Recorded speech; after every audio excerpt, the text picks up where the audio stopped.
আপনারা তো সেই সংবাদ সম্মেলনে ছিলেন, যে মিলা গোলাম পরোয়া যে সংবাদ সম্মেলনে করেছেন। বলা হচ্ছে যে, যে স্বাক্ষরটা করা হচ্ছে যে তাদের আইনি ভিত্তি যদি পাওয়া না যায় জুলাই সনদের, আপনারা সেই স্বাক্ষর প্রত্যাহার করে নেবেন। জামাত প্রত্যাহার করলে নিশ্চয়ই আপনারাও প্রত্যাহার না, করবেন। এইটা তাদের আলাদা আলাদা দলের বক্তব্য থাকতে পারে। আপনারা পিছনে ছিলেন, আপনারাও ছিলেন পাশে। আমরা বলেছি প্রত্যাহার, তখন কিন্তু আমরা বলেন নাই যে না আমরা প্রত্যাহার করব আমরা না, এটা তো বলা হয় না, এটা তো উনি এইভাবে বলে নাই। উনি একটা জনসভায় কোথায় এই কথাটা বলছে, সংবাদ সম্মেলনের কথা বলছেন। যদি আইনে ভিত্তি না দেওয়া হয় তা আমরা এটা মুছে ফেলবো, এটা বলছে। তাহলে আমরা তো চাইতেছি যে এটা আইনি ভিত্তি হলো, একটা স্বাক্ষরটা হলো প্রাথমিক কাজ, এরপর আইনি ভিত্তি দেওয়া, এটিকে পাকাপোক্ত টেকসই করার জন্য গণভোটের দাবি করা। সেই গণভোটটা আমরা চেয়েছি যে নির্বাচনের আগেই হবে, ওই সংসদ নির্বাচনের আগেই গণভোটটা হবে। এখানে ধারাবাহিক আছে, এই জন্য যে বাস্তবায়ন না হলে মুছে ফেলবো, এটা তো অকার্য, বাস্তবায়ন না হলে তো এটা অকার্যকর। এরকম তো অনেক কিছুই হয়েছে, কিন্তু বাস্তবায়ন হয় না কিছু। কাজে সেই হিসাবে এটা উনি বলতে পারে। কাজে আমরা মনে করি প্রাথমিক ধাপটা হলো জুলাই সনদের স্বাক্ষর, এরপর হলো আইনি ভিত্তি, যেটা প্রেসিডেন্টের আদেশে বা একটা সাংবিধানিক আদেশের মাধ্যমে একটা দ্বিতীয় ধাপ, তৃতীয় ধাপ হলো গণভোট। এটা আমরা তিনটা দাবি করেছি। তা সেখানে যদি বাস্তবায়ন না হয়, আদেশ না হয়, এই সনদ স্বাক্ষরের মূল্যটা কি, এটা আমরা বলেছি। এটা আমরা সবাই কিন্তু বলেছি। মূল্যটা কি, মানে তার স্বাক্ষর কি প্রত্যাহার করে নেবেন কিনা? প্রত্যাহার করা বলা হয় নাই, এটা বলা হয় না যে প্রত্যাহার করা। আমাদের লিখিত বক্তব্যের মধ্যে কিন্তু এটা নাই যে আমরা স্বাক্ষর যদি না হয় এটা অকার্যকর হয়ে যাবে। যদি এটা বাস্তবায়ন না হয়, এটা যদি আদেশ না থাকে, এটা যদি গণভোট না হয়, তাহলে এই সনদটা এটা অকার্যকর হয়ে যাবে, এটা আমরা বলেছি। কিন্তু আমরা মুছে ফেলবো এই কথা বলি নাই।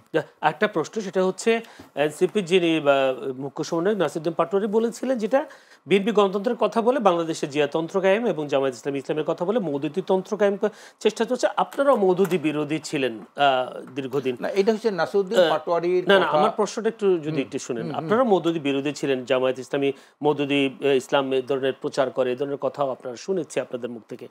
এখন সেই মওদুদিবাদী সংগঠনের সাথে আপনারা কেন নির্বাচনের সমঝোতা করতে গেলেন? মওদুদিবাদীর কোনো প্রশ্ন নাই। তারাও পরিষ্কার বলেছে যে আমরা মওদুদির কোনো যে আকীদা, তার যে কিছু মাসলা এগুলো আমরা বিশ্বাস করি না। আমরা রাজনৈতিকভাবে তার কিছু রাজনৈতিক দর্শন আছে, একামতে দিন, তার দিন কায়েম করতে চায়, এই ব্যাপারে মওদুদি হিসেবে একটা ফর্মুলা আছে। উনি বলছে এখান থেকে আমরা শিক্ষা গ্রহণ করি কীভাবে দিন রাষ্ট্রীয়ভাবে বাস্তবায়ন করে, এইটা উনি বলছে। এই কারণে জিয়ার যেখানে সে থাকবে, কিন্তু এক ফ্যাসিস্ট বিদায়ের পরে আর এক ফ্যাসিজম এদেশে কায়েম হতে না পারে।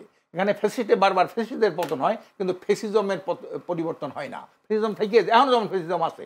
এখন দেখেন আপনার বিএনপি যেয়ে বললো যে উপদেষ্টাদের মধ্যে জামাতের লোক আছে, প্রশাসনের মধ্যে জামাতের লোক আছে, আবার জামাত যেয়ে বললো এর মধ্যে বিএনপির লোক আছে। 70 থেকে 80% প্রশাসন পুলিশেরা বিএনপির লোক, এই বললেন, এই যে বলে আসলেন না, ঠিক না? এটা দুই পক্ষেই কিন্তু বলা বলি শুরু হইলো।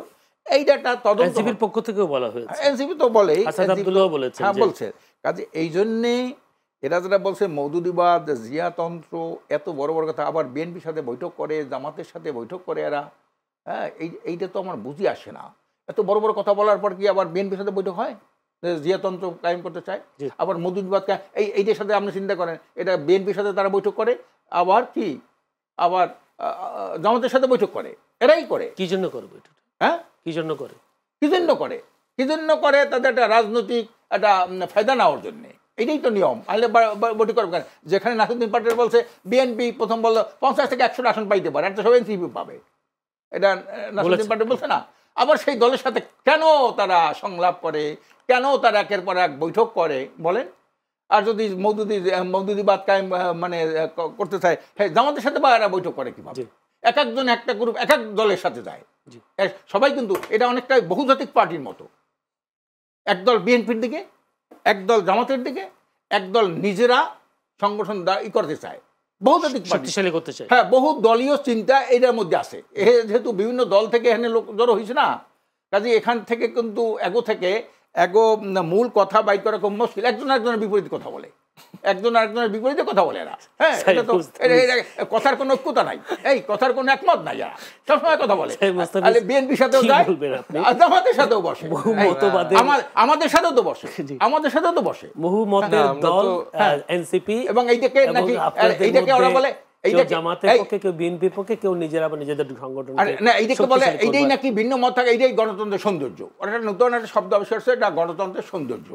এই গণতন্ত্রের সৌন্দর্য লিয়া বিএনপির দিকে যায় একবার, জামাতের দিকে যায় একবার, আমাদের সাথে বসে একবার, এইটাই নাকি এক এক ধরনের কথা বলে। আমি একটু উত্তরটা শুনে আসি।